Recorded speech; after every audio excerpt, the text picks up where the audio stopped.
আসসালামু আলাইকুম। তো আপনাদের যাদের চিটিং ইজ ব্যাড এই অপশনটা এসেছে, আপনারা এখন কি করবেন? আপনারা কি পেমেন্ট পাবেন নাকি পাবেন না, এটা কিভাবে সরাবেন? এদিকে আপনাদের অনেকের অ্যাকাউন্টে ঢুকলে দেখাচ্ছে এরকম একটা অপশন, নোটিফিকেশন দেখাচ্ছে। তো এটা কি অ্যাকাউন্টের কোনো সমস্যার কারণে এরকম দেখাচ্ছে নাকি, এই সম্পর্কে আপনারা বিস্তারিত জানতে পারবেন। এদিকে আপনার টোকেন কবে দিবে, এখানে দেখুন, এই যে এখানে একটা টাইম কাউন্টডাউন হচ্ছে, এটা কিসের জন্য হচ্ছে, এই সম্পর্কে A to Z বিষয় আপনাদেরকে আজকে আলোচনা করব। তো ভিডিওটা আপনারা সম্পূর্ণ ধৈর্য সহকারে দেখতে পাবেন, তাহলে কিন্তু সবগুলা বুঝতে পারবেন। ঠিক আছে, এগুলো কেন হচ্ছে, কিভাবে কি করবেন না করবেন, সবগুলো আপনারা বুঝতে পারবেন। ঠিক আছে, তো চলুন এক নজরে বিষয়গুলো দেখে আসা যাক। আচ্ছা, প্রথমে আসা যাক এখানে আমাদের টোকেন কবে দেবে। ঠিক আছে, টোকেন কবে দিবে এটা কিন্তু লিস্টিং এখনও কিন্তু ওরা কিন্তু কোনো অ্যানাউন্সমেন্ট দেয় না এটা কবে দিবে। তবে তারা এখানে লিখে দিচ্ছে ক্যালকুলেশন করে খুব দ্রুতই কিন্তু তারা পেমেন্টটা করে এখানে আমাদের টোকেনগুলো শো করায় দিবে। ঠিক আছে, এটা নিয়ে আপনার কোনো চিন্তা করার দরকার নেই। এখন যা করবে ওদের কাজ। ঠিক আছে, আমাদের এখানে কোনো কাজ নেই। ওরা আমাদেরকে এখানে আপনার 26 তারিখ টোকেনটা যেহেতু লিস্টিং হচ্ছে বিভিন্ন এক্সচেঞ্জে, তো 26 তারিখের আগে আমাদের টোকেনটা আমাদের যে এক্সচেঞ্জারে আমরা উইথড্র দিয়েছি, ধরুন এখানে আমি বাইন্যান্সে উইথড্র দিয়েছি, আমাদের বাইন্যান্সে পাঠিয়ে দিবে 26 তারিখের আগে। ঠিক আছে, আপনারা অন্তত 26 তারিখ পর্যন্ত অপেক্ষা করুন, আপনাদের একটু ধৈর্য ধরে 26 তারিখ পর্যন্ত অপেক্ষা করুন। 26 তারিখের আগে যে কোনো সময় আমাদের টোকেনটা কিন্তু এক্সচেঞ্জারে পাঠিয়ে দেবে। ঠিক আছে, এটা নিয়ে আপনার কোনো চিন্তা করার দরকার নেই। আচ্ছা, এখানে যে একটা টাইম কাউন্টডাউন হচ্ছে এটা কিসের? তো এটা অনেকেই জানতে চাচ্ছেন।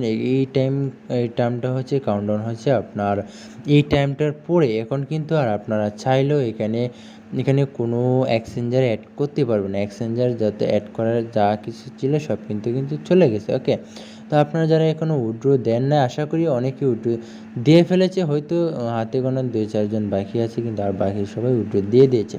তো এখানে আপনারা যারা এখনও উইথড্র দিতে পারেন না, আপনারা চিন্তা করার কোনো দরকার নেই। এখানে আপনার এই যেখানে যে টাইম কাউন্টডাউনটা হচ্ছে, এই টাইম কাউন্টডাউনের পরে কিন্তু আপনাদের একটা অপশন আসবে এখানে টোন কিপার কানেক্ট করার জন্য। আপনার টোন কিপারে চাইলে একদম ইজিলি নিতে পারবেন। ওকে, এখানে আপনার সন্ধ্যা 26 তারিখ সন্ধ্যা 6টা বাজে লিস্টিং হবে টোকেনটা, আর এখানে সন্ধ্যা 4টা বাজে কিন্তু এই কাউন্টডাউনটা শেষ হয়ে যাবে। মানে 2 ঘন্টার সময় দিবে আপনাদের টোন কিপারে এটা অ্যাড করার জন্য আর টোকেনটা নেওয়ার জন্য। ওকে, আপনারা সরাসরি টোন কিপারে কিন্তু টোকেনটা সাথে ক্লেম করে নিতে পারবেন। এটা হচ্ছে সেই কাউন্টডাউন। ঠিক আছে, আর এখানে যে কাউন্টডাউনটা হচ্ছে, এটা হচ্ছে লিস্টিংয়ের যে সময়টা, এটা কিন্তু এখানে কাউন্টডাউন হচ্ছে। আচ্ছা, এইবার আসে এখানে আপনার অ্যাকাউন্টে ঢুকলে কিন্তু এরকম একটা আশ্চর্যবোধক চিহ্ন দিয়ে এরকম একটা নোটিফিকেশন ওর চলে আসছে। তো এটা ভাবছেন, হয়তো অনেকেই ভাবছেন যে এটা মনে হয় শুধু আমার অ্যাকাউন্টে আসছে, কিংবা আমার অ্যাকাউন্টে সমস্যার কারণে মনে হয় এটা আসছে, কিন্তু মোটেও বিষয়টা এমন নয়। ঠিক আছে, এটা সবার অ্যাকাউন্টে যারা কাজ করছে সবার অ্যাকাউন্টেই কিন্তু এই অপশনটা আসছে। ঠিক আছে, এটা যদিও একটা আশ্চর্যবোধক, মনে হচ্ছে যে আমার অ্যাকাউন্টে মনে হয় কোনো সমস্যা আছে যে কারণে অপশনটা আসছে, তো এখানে লেখা দেখলে আপনারা বুঝতে পারবেন। তো এখানে লেখা আছে off change deposit to Binance OKX Bybit and wallet in Telegram আর ক্লোজ। মানে এখানে যে Binance OKX exchanger Bybit Telegram wallet, এগুলো কিন্তু আপনার এই যে এখানে উইথড্র অপশন আসলে দেখতে পারবেন যে আগে কিন্তু অনেকগুলো ছিল, বাইবিট ছিল, তারপর টেলিগ্রাম ওয়ালেট ছিল, তারপর আরও কয়েকটা ছিল, এগুলো কিন্তু এখানে ক্লোজ করে দিয়েছে। মূলত এটা এখানে বোঝাচ্ছে। ঠিক আছে, এইটা নিয়ে কেউ ঘাবড়ানি কিচ্ছু নেই, এটা কিন্তু সবার অ্যাকাউন্টেই দেখাচ্ছে। ঠিক আছে, শুধু আপনার অ্যাকাউন্টে না, দেখুন আমার অ্যাকাউন্টে কিন্তু এটা দেখাচ্ছে।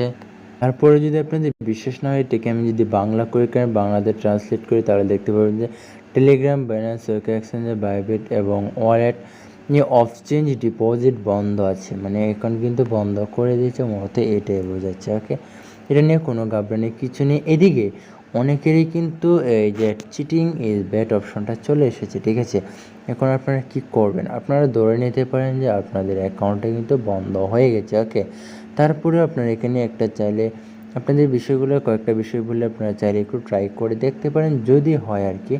তো আপনাদের যে আইডিটা আছে, এটা কিন্তু অন্য একটা ফোনে লগ ইন করার চেষ্টা করবেন। যে অন্য একটা ফোনে লগ ইন করে দেখতে পারেন যে এটা কি আসে নাকি গেছে, অথবা আপনাদের টেলিগ্রাফ নামে একটা অ্যাপস আছে। টেলিগ্রাম আর টেলিগ্রাফ কিন্তু একই। ঠিক আছে, একজনেরই একই সিস্টেমে টেলিগ্রাফে আপনারা একটা লগ ইন করে দেখতে পারেন।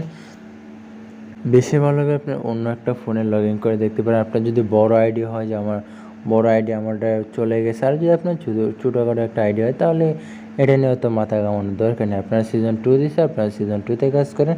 সিজন 2 তে এটার কোনো ইফেক্ট পড়বে না সিজন 2 তে, ঠিক আছে? ওরাই কিন্তু বলে দিয়েছে, তার মানে কোনো সমস্যা পড়বে না। আর আপনাদের এটা দিছে কিন্তু আপনাদের দোষের কারণে, মানে আপনারা যেহেতু চিটিং বিটিং করেছেন, যে কারণে কিন্তু এটা দিয়েছে। আপনাদের বুঝতে হবে হ্যামস্টার কম্বোতে কিন্তু হিউজ পরিমাণ ইউজার রয়েছে, তো সবাইকে তো আর ওরা নেবে না। বেছে বেছে যারা সঠিকভাবে কাজ করেছে তাদেরকে নেওয়ার চেষ্টা করবে, ওকে? এটাই। এছাড়া আমি যে কয়টা অপশন দিয়েছি, এছাড়া এটাকে অন্য কোনোভাবে এটা সমাধান করা সম্ভব না। এখানে ওদের কোনো হেল্পলাইন নেই যে আপনি হেল্পলাইনে যোগাযোগ করে এটা সমাধান করার চেষ্টা করবেন, এরকম কোনো ওয়ে নেই, ঠিক আছে? তো এটা আপনার কাউকে বলতেও পারবেন না, সইতেও পারবেন না, এমন একটা অবস্থা হয়েছে আর কি। আরেকটা কথা বলি, আপনারা যারা এখানে অনেকেই আছে কিন্তু চিটিং করেছেন, কিন্তু আপনাদের কিন্তু প্রথমে এটা আসে নাই, ঠিক আছে? এটা কিন্তু অনেকেরই এখন বর্তমানে আসছে, অনেকেরই আবার এটা কিন্তু চলেও যাচ্ছে, অটোমেটিক চলে যাচ্ছে এটা। আবার অনেকেরই কিন্তু অটোমেটিক আবার চলে আসছে, ঠিক আছে? হয়তো ওই সময় দেয় না, স্ন্যাপচ্যাট নেওয়ার পরে কিন্তু অনেকেরই দেয় নাই, আবার কিন্তু অনেকেরই চলে আসে। যারা চিটিং করেছে তাদেরই কিন্তু চলে আসছে, আর যারা ভালোভাবে কাজ করেছে তাদের কিন্তু এটা আসে নাই, ঠিক আছে? এই আর কি বিষয়, আপনারা যারা চিটিং করেছেন তার ফলাফল কিন্তু আপনারা ভুগতেছেন আর কি, এই একটা কাহিনী করে দিয়েছে। আপনারা সিজন 2 তে কাজ করেন, সিজন 2 তে একটা ভালো প্রফিট ওরা দেবে মনে হচ্ছে। এইটার ইফেক্ট কিন্তু সিজন 2 তে কোনোটাই পড়বে না। এবারে দেখ হ্যামস্টারের প্রাইস কেমন হতে পারে, ঠিক আছে? হ্যামস্টারের প্রাইস যে আপনার স্ক্রিনশটটা দেখতে পাচ্ছেন, এটাই কিন্তু স্ক্রিনশটটা নেওয়া হয়েছে আপনার ডগ থেকে। আপনারা যারা ডগে কাজ করেছেন তারা বুঝতে পারবেন ডগটা কতটুকু ট্রাস্টেড একটা প্রজেক্ট, ঠিক আছে? ডক্স থেকে কিন্তু এই পোস্টটা করেছিল আপনার এই ওকে এক্স যে ওয়ালেট আছে, এক্সচেঞ্জার আছে, এটা থেকে কিন্তু পোস্ট করেছিল, ওকে? তারপর এটা কিন্তু এখান থেকে প্রাইসটা আপনারা দেখতে পাচ্ছেন 0.1998 USDT, মানে 19 টাকা করে। প্রত্যেকটা টোকেনের দাম 19 টাকা করে দেবে, তাহলে বুঝতেই পারছেন আপনারা কেমন একটা ভালো পরিমাণ প্রফিট হবে, ঠিক আছে? তো আজকে অলরেডি 22 তারিখ, আর আপনারা আর একটু ধৈর্য ধরেন, তাহলে কিন্তু আর মাত্র 4 দিন ধৈর্য ধরে আপনারা ভালো একটা প্রফিট করতে পারবেন, ওকে? তো আজকে পর্যন্তই, দেখা হচ্ছে নতুন কোনো ভিডিও। সব ভালো থাকবেন, সুস্থ থাকবেন, আর চ্যানেলকে সাবস্ক্রাইব করে চ্যানেলের পাশেই থাকবেন। আল্লাহ হাফেজ।